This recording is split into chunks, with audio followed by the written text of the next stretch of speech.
Hi, it's David Merrill. I'd like to talk to you briefly today about one of my favorite topics, that is monetizing your blog.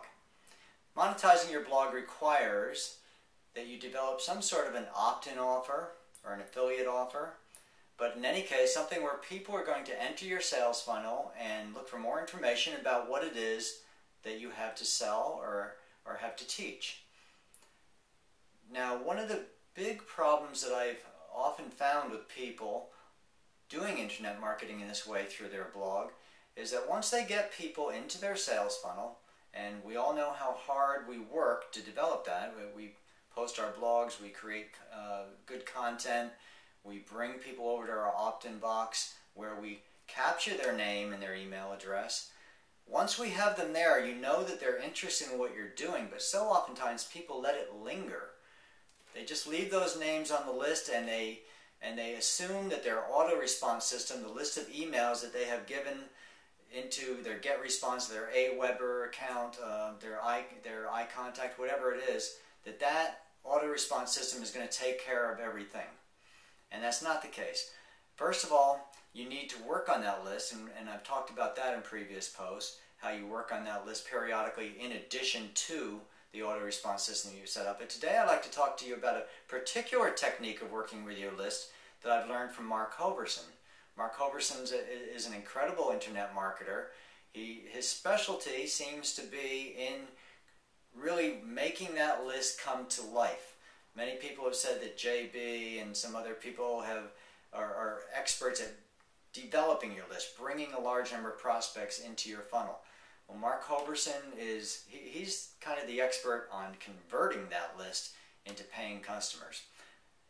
One of the techniques that he uses is called splinter and soak. Now you have a main list of prospects. Let's just say you have 100 people on your list, people that have opted into your offer of whatever it is. Let's say, for argument's sake, that it's care for your horse. So now you have 100 people that are interested in taking care of their horses. We know they own horses. We know they're interested in them. And you can now, somewhere along the line in your autoresponsed system, develop an email that will offer them something more particular about taking care of their horse. Maybe, let's say horse riding. Let's say you wrote an ebook on horse riding, and now you're going to offer it to these people who you know own horses already by the fact that they're on your large list of caring for horses.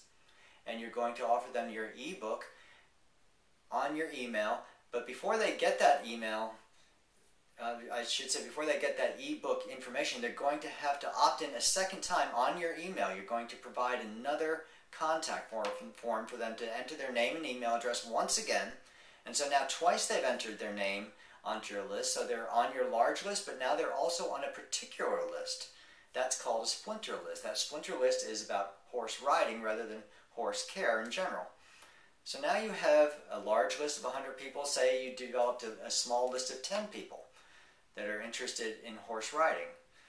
2 months later, you might develop another small splinter list, maybe horse nutrition, let's say, and say you did another ebook, and now you've got maybe 2 splinter groups going on.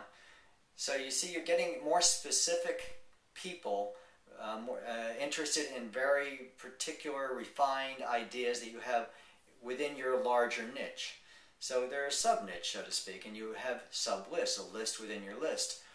These splinter lists now you are going to soak. That is, you're going to go over and over and over, developing your pitch for your product or your ebook, whatever it is, and you're going to work that list very hard because you know they're highly qualified. Not only once have they opted in for information, now they twice have opted in, and the second time has been for even more specific information.